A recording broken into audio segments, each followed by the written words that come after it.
Hi, it's Lucretia Folks from the Black Police Precinct and Courthouse Museum. I am sitting here with Executive Officer Suarez of the School Police Department. I'm excited to sit with you today to just have a conversation on how our kids are being protected, our teachers and administration is being protected from your department. And it's been such a pleasure to watch from the sidelines all the activity and all you all have been able to disrupt at times to come in and save the day for our students and teachers, making sure that they are safe and protected. I've observed several schools and entry into schools in the mornings around Overtown of our kids being greeted by school officers. It's such an enriching moment for me to see the camaraderie that the kids have with the officers. First, I'm going to start with a little of your background. What made you get into law enforcement in this position? Well, you've hit pretty much all the points. I mean, that's great. Number one, I want to thank you for taking the time to have this out for the public to see, because it's important. We want to be as transparent as possible. Yes. And like you said, we do have a police officer in every school, and that's what makes us different. That's what makes us great. That's our bread and butter. Mm-hmm. A little bit about me. I used to be a teacher, actually. I was a teacher here for Miami-Dade Schools for 7 years, and then I transitioned over into the police department. And it's been a blessing being able to transfer the skills that I learned at the schools. Mm-hmm. Now over to police work. It was kind of natural for me. A little bit of adjusting at the beginning, mm-hmm. learning the police side, the law side, but I definitely felt comfortable being in the classroom with the students and on campus with the administration and the parents and the community. It came a little more natural to me. Yes. So here I am. Yes, I love that. I guess I want to start with first, how are school police officers selected, and how are they selected to go to their certain schools? So we're the nation's largest school police department. We're just shy of 500 officers. Okay. And what that allows us to do, and it thanks to the voters, our community, we have one police officer at every school, and it's a dedicated police officer. It's the same one. And mm-hmm. that's the bread and butter. That's the beauty of it, because that officer now builds a rapport with those students. Yes. Not only the students, the staff, and the community. Mm-hmm. So he'll know when, little Jimmy's having a bad day, he didn't eat lunch, or he's just having an episode, didn't sleep well, or something's up. Mm-hmm. He'll know because he's interacted with that kid. Or let's say a suspicious vehicle drives by or is in the parking lot. He's like, hey, something's a little off here. Yeah. And on top of that, the community now feels comfortable. We'll come up to the officer and we'll deter most of the things by having that communication. Yes. So that right there is our half the battle. Yes, and I know over 500 officers.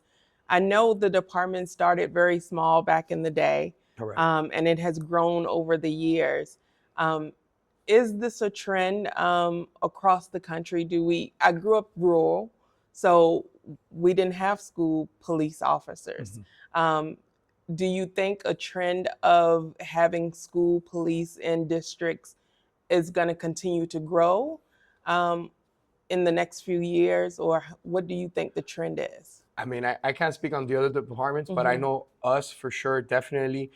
We want to continue growing because, mm-hmm. yes, we have one police officer at every school, but we also have specialized units such as our K-9 unit, which is our emotional support, or we also have our gun detection dog, our motors unit where they enforce traffic. We have our detectives, our GIU, where they go and investigate threats or any type of other follow-up investigations. Mm-hmm. So yes, one police officer is great at every school, but we don't want to stop there because we want to increase our specialized units mm-hmm. to support that officer, because sometimes it goes beyond that. Yes. So definitely for us, we would love to continue growing our department. Mm-hmm. And it's important for because we're a different kind of police, you mm-hmm. know. Like I mentioned earlier, we're there every day. So mm-hmm. we're trained in crisis intervention. We're constantly training with mental health. Yes. We're not just officers. We're counselors, mentors, coaches, yes. a friend. But don't get it wrong. If a bad guy comes, and decides to do damage, bad stuff, we're ready. We're ready. That's we're equipped. True. We're equipped and trained. Yes. And I think one one of the reasons I started asking for an interview was because I saw the uptick we were having in the beginning of the school year, where bomb threats were being called in, and it amazes me. It used to amaze me back in the 80s and 90s when that would happen. With all the technology and all of the items that happen today, so many sources of technology, I guess people still believe they can't get found. But you all are very responsive. And that's what I saw in Hialeah earlier this year and other areas. How do you all handle those threats? I'm actually, you brought that up. Social media is great. Yes. You know, we're all on social media. This will probably get posted on social media, Yes. Instagram, Facebook. So because of that, we're dealing with threats that we never dealt with before back in the 80s. So now people could hide behind their phones, or at least they think they can. Yes. So it's not common for one of our detectives to go knock on a student's house at 3 o'clock in the morning because they received a threat. Because we want to make sure that when school opens in the morning, it's safe. Yes. 9 times out of 10, all these threats have been hoax. Kids thinking it's a joke. Yes. We actually have a campaign, it's called It's No Joke campaign, because we take every threat seriously. Yes. And we're going to investigate it. And that's why I was telling you, we have our GIU team, Yes. where they go out, they track IP addresses, they're going on pinning phones, and they're going to go to your house and they will find you. Yeah. It's not something that we take lightly. Yes. And so that means that you all are not just working 9 to 5 or 7:30 to 3 when the school is closing. What are the hours for most of your officers? No, we're 24/7. Okay. Of course, we have our general officers where he works, you know, the SRO works the schools. Yes. But we also have our general investigation unit where they work round the clock. There's always someone on call, whether it's a kid having a crisis to a threat or anything. We're going to go out and investigate. Okay. And as we are going through those pieces, how do you work with other communities? So you have your own forces. You have the city of Miami. You got Hialeah Police. You got Opelika Police. How do you work with other agencies around the? That's very important. Communication is key. Our chief of police, he was grown through the ranks, and he's built that rapport. We've also built that rapport through mutual aid. We have a school in every city. Yes. We have a school in Opalago. We have a school in Coral Gables. We have a school in South Miami. So it's important for all of us to communicate and work together. Yes. Which is why we even train together. When we have mass casualty attack trainings at one of our schools, we not only invite that jurisdiction, but we invite fire rescue. Yes. If you've ever been to any of our high schools, and I tell you, hey, meet me in the cafeteria, you're gonna at least spend 20 minutes looking for the cafeteria, because they're that big. They're big. They're big, right? So having my city of Miami officers train there with us. Yes. So now if we need backup or additional presence, they know where to find. They're a little more familiar with the school as well with fire rescue. So communication is key, and training together. Yes, I love that. And we need to know that as citizens. As a resident, I want to know that when you need backup, the officers that serve me every day can assist with that. So that cross training is so important for so many reasons, not only knowing the layout of the land, but also knowing who you're working with, right? Trust is important in these situations. How do you build camaraderie in the team within the police? Yeah, it starts with our chief. Our chief holds monthly area rep meetings where he's meeting with the officer of that area, a selected officer, and he's like, what can I do to make your job easier?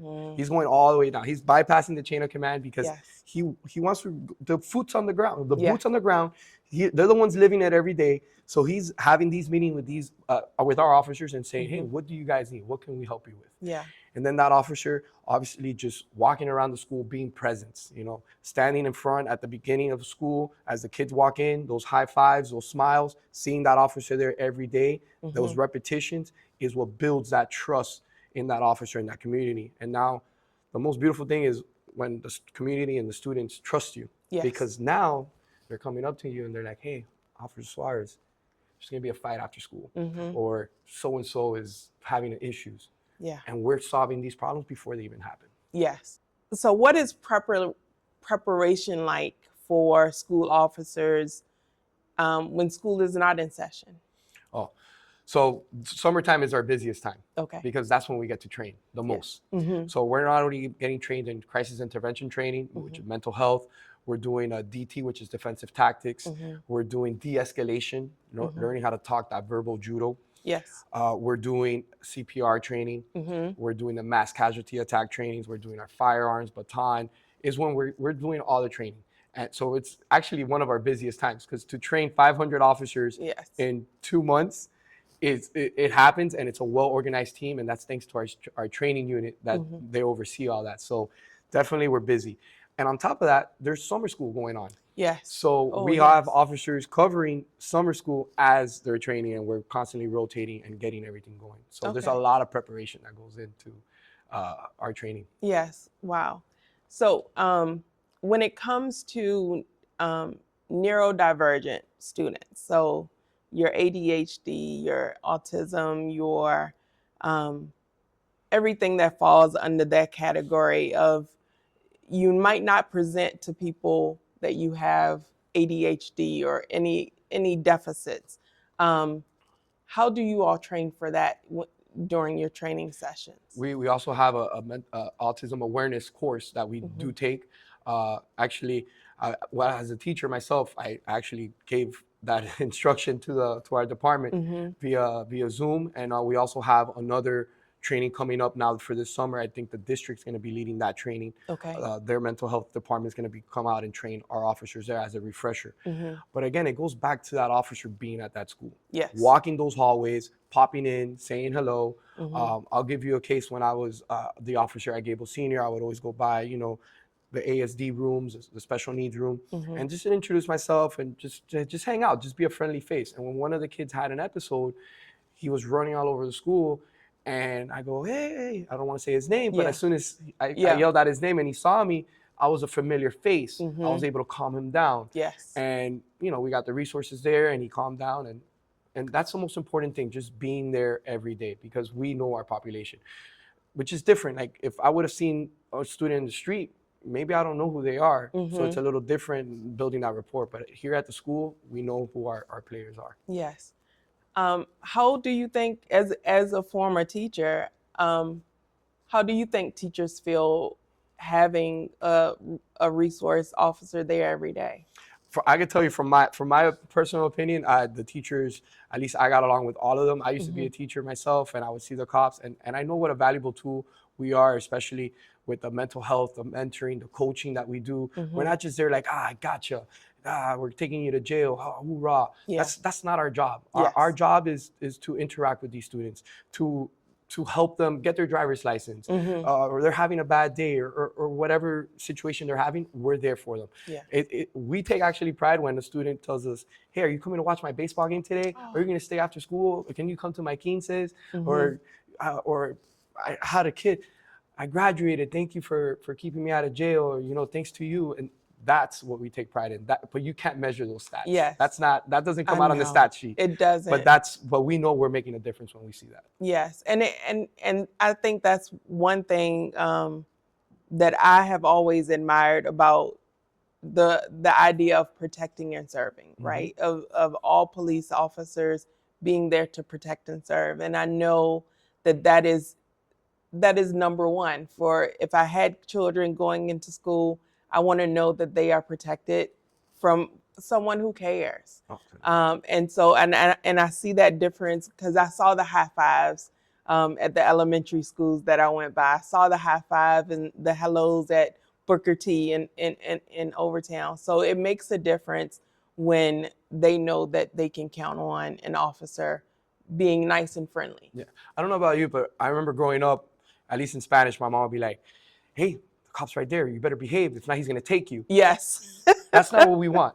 We want the kids to come up to us and tell us things, Yes. We don't want to be the boogeyman. That's not our job. Exactly. So, behave. The officer's going to take you. No, that's not what we want. So. Yes. We're in this climate of ICE, and I know there have been moments of rumors, or parents have told me I might not send my kids to school because they are undocumented as well. I know we are very unique here in Miami, because you can attend school as an undocumented kid. How is that coming across right now? So we're not enforcing that. That's not our job. That's not our jurisdiction. We're there for the safety and the well-being of their students, staff, and community. We have nothing to do with deportation. We welcome everyone to the school. Continue. School is going to flow just as normal. Perfect. Thank you. As officers, I know we all live our own lives. What is the focus on self-care when it comes to the officers in your department? Oh, that's a wide range. I could only speak on my behalf. For me, I enjoy working out. Okay. That is my therapy. I go to the gym an hour and a half, lift some weights, work out. Yeah. I know my colleague that's behind the cameras.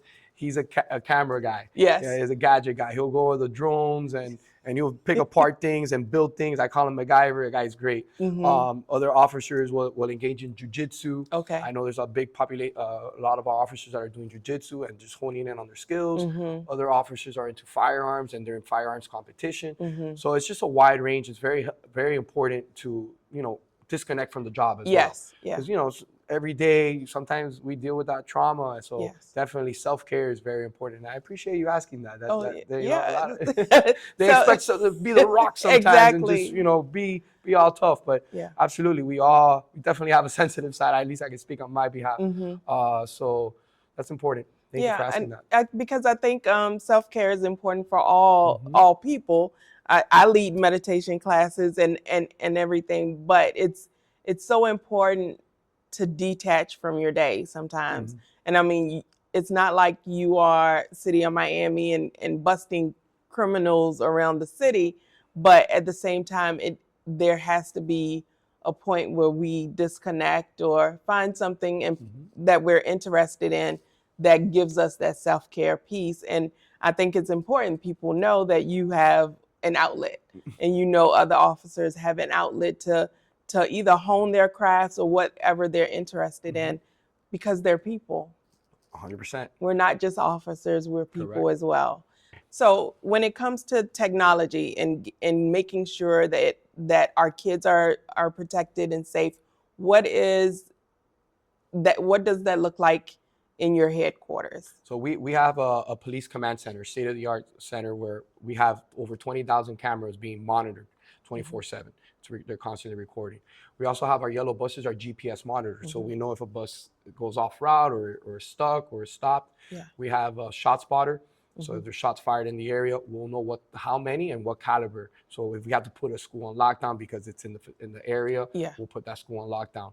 We also have a mobile panic alert system installed on the phones. It's geofenced, so it only works when you're at that school. You press the button, and it's called a listless alert, and it'll notify all the authorities as well as us as well. Okay, do teachers have that on their phones? Is it the principal only? Correct. The principals, the teachers could also download it as well. Okay. And most importantly is our Fortify Florida, Fortify FL. It's an anonymous reporting tool. So you could go ahead and remain anonymous and report anything you want on there, whether it's going to be a small fight after school or whatever it is, no matter how big or small, that will get routed to our police command center and then later to the officer, and then gets investigated right away. Okay.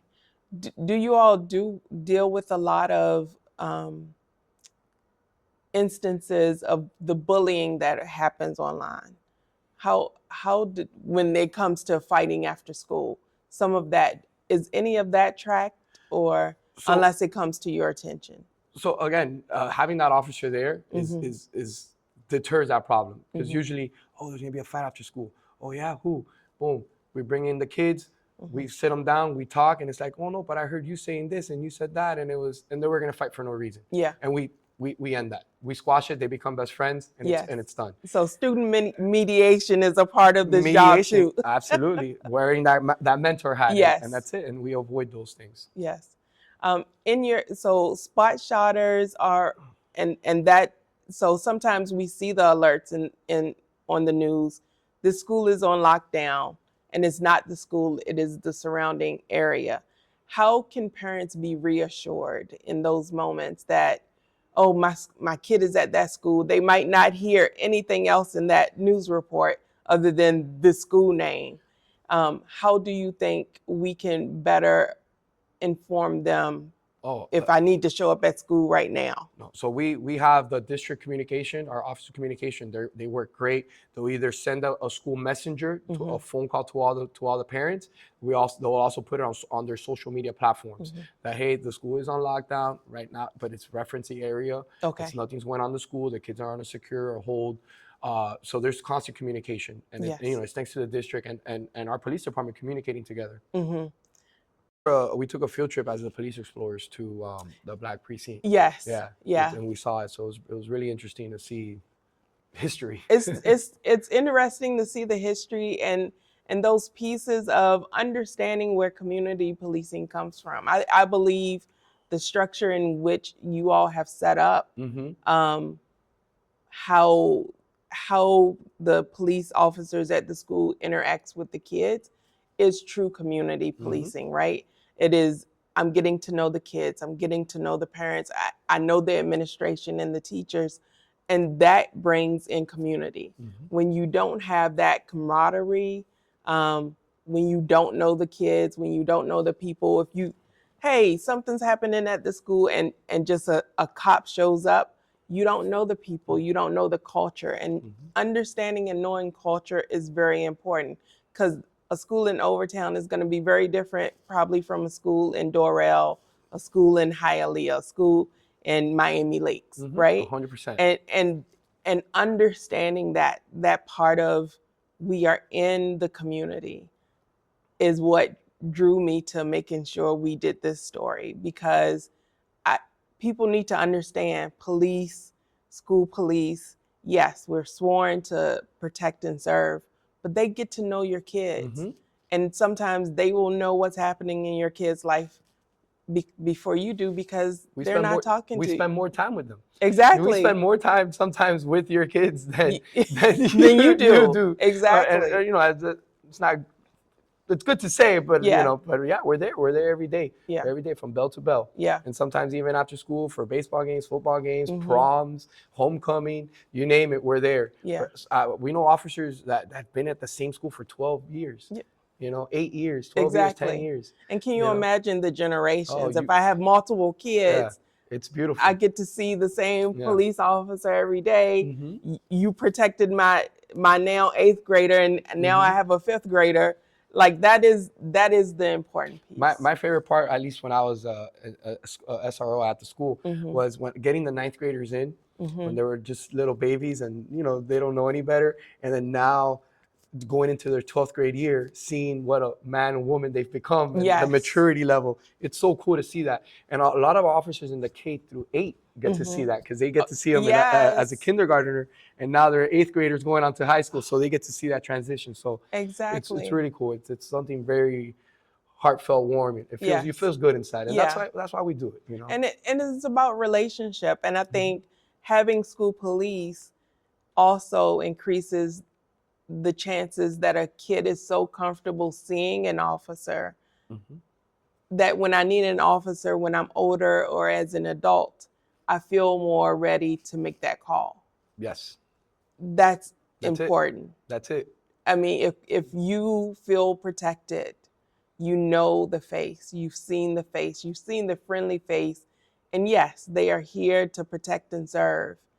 So when I need to make this 911 call, I don't feel like I'm going to turn into the victim instead of, turn into the person that the spotlight is on versus what I'm calling for the situation for. And that's important. That seeing that integration is really important for me. Perfect. Yeah. I'm so happy you're getting this out to the community. Yes, we will. Thank you. No problem.